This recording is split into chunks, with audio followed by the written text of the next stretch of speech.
Candace Owens is a breath of fresh air. Watch as she absolutely dismantles this argument on how white supremacy is ruling over America today. I just have to say that I object strenuously to your use of the word hilarious. To me, this feels a lot like your reaction to being named in one of these manifestos. Now, you're of course not responsible for the words of somebody writing that document, but I do think that laughing at it is a real problem because these are real families that are impacted by this violence. And I think our efforts towards talking about this have to start from a place of mutual respect, which is what I've heard from this side of the table. Now, the reason we don't have those numbers, I want those numbers as much as you do, but to say the numbers don't show something is simply not supported by the data. Okay, and I have 38 seconds left, Ms. Mulligan, if you want to respond within that time. The only thing I would add is that it's in the name. Terrorism, domestic terrorism, it terrorizes us. It terrorizes us in our homes. It terrorizes us in our schools. And to the points made by the other panelists, it is disproportionate to its impact on any individual life, and it's not. You reject the idea it's something that doesn't matter or doesn't really matter? Absolutely reject. Okay. All right, so here's where we are. Every member now has had 5 minutes and... Okay, and Mr. Clay, so we have 2 members who have not. So I'm going to go to the 2 members who have not yet, and we'll give an opportunity for a closing thought to any member who wants before we go. Am I next to respond, or is Mr. Meadows? I thought Mr. Meadows was Mr. next. Meadows, okay. Mr. Meadows is next, then Mr. Clay, then to you, Mr. Jordan. Ms. Owens, obviously this is a gang up on you. You know, we're giving these witnesses the ability to do a rebuttal on you, and so you know, I find it unfair, Ms. Ballou. I mean, you know, candidly, for you to show mutual respect and then you to go after Ms. Owens, it's not appropriate. So, Ms. Owens, you can have 4 minutes and 34 seconds to respond. However, yield for a second. I'll yield. Thank you. I believe, Ms. Owens, when you used the word hilarious, it was referencing the fact that no one had asked you a question. It wasn't to the subject matter of the hearing. Is that right? That is correct. And to have another witness insinuate something that is not accurate is just not appropriate, Mr. Chairman, for how witnesses are supposed to behave in front of this committee. I also think you didn't say it doesn't matter about the subject matter of today's hearing. You said there are other subjects that matter as well, and maybe we should spend some time on those. Is that accurate? That is correct, and they matter much, much, much, much more, and I have said that. I said that in my opening, and I will say it again. You know that white supremacy and white nationalism ranks nowhere near the top of the issues that are facing Black America. And the reason that you are bringing them up in this room is because it is an attempt to make the election all about race as the Democrats. Not in my case, Ms. Owens. I'm sorry. Please do not characterize my motive. Mr. Chairman, it's my time. Yeah, it's my time. You've got your time, Mr. Meadows. I'll give you 3 more seconds.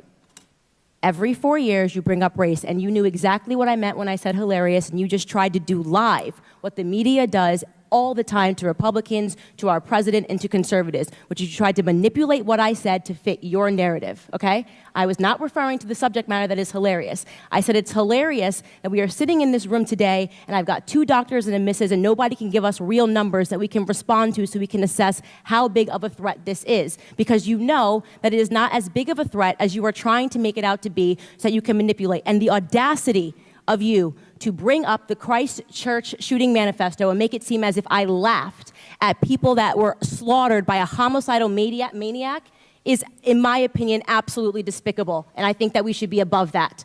To try to assign reality or any meaning to a homicidal maniac writing a manifesto, which, by the way, let the record show, also stated Spyro the Dragon, the child's cartoon, as a source of inspiration. He also cited Nelson Mandela as a source of information. I don't think that Nelson Mandela has inspired mosque shootings. You can correct me if you think I'm wrong.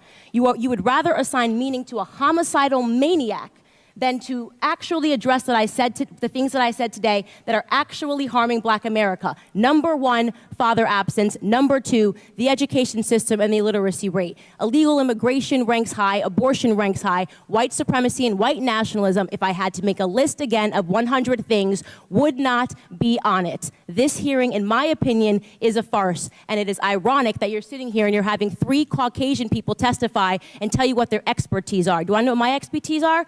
Black in America. I've been Black in America my whole life, all 30 years, and I can tell you that you guys have done the exact same thing every 4 years ahead of an election cycle, and it needs to stop.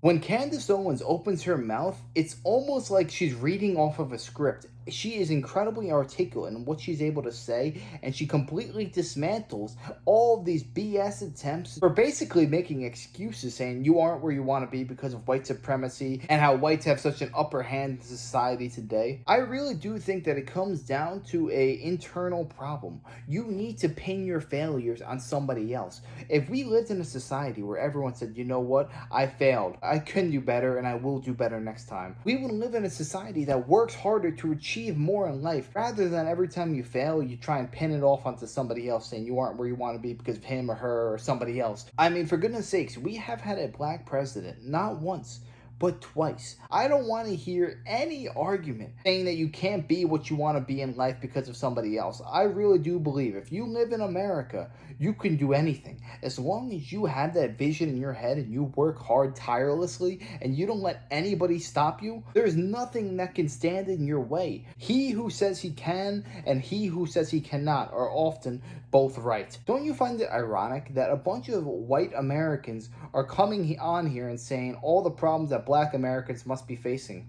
You have not walked a single day in an African American's shoes, just as they have not walked a single day in my shoes. We should stop trying to compare one another and always try and say, oh, well, I got this and she didn't get that, or she got that and I didn't get this. The only time that you should look into your neighbor's bowl is to make sure that they have enough food to eat. We live in a society today that tries to shame people just for the color of their skin that they are born into. And in all actuality, if you talk to 99% of people, nobody cares about any of that stuff. If you treat me with respect, I'm going to treat you with respect. Yeah, sure, there might be one or two bad apples who say some wild stuff, but you don't have to listen to them. You can just go on with your life and keep working, trying to do everything in your power to make your life better for yourself and those around you. But I'm sick and tired of living in the society that says, oh, I can't do this, so I shouldn't even try because I'm African American or I'm Indian. So I shouldn't even take the time to try and put an effort because I just know I'm going to fail. This is such a loser mentality, and I feel like that's the mentality that's being instilled into the youth.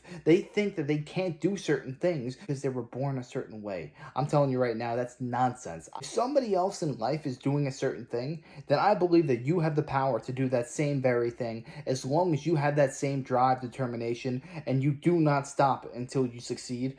Anything is possible, and I really do believe that's the case in life. I'm sick of people saying white supremacy, this, that, and the other. It's all garbage. Candace Owens knows her firsthand. I'm telling you what right now, she's one of the sharpest people in politics today. I really hope that she runs for office in the future because I would definitely vote for her. But yeah, let me know your thoughts on this down below. What do you think of Candace Owens? Do you think that she is sharp and on the money, or she's kind of spewing nonsense? Let me know your thoughts. I'd love to hear that. And if you enjoyed, make sure to smash down like, comment, subscribe, and wish you guys nothing but the best. Till next time.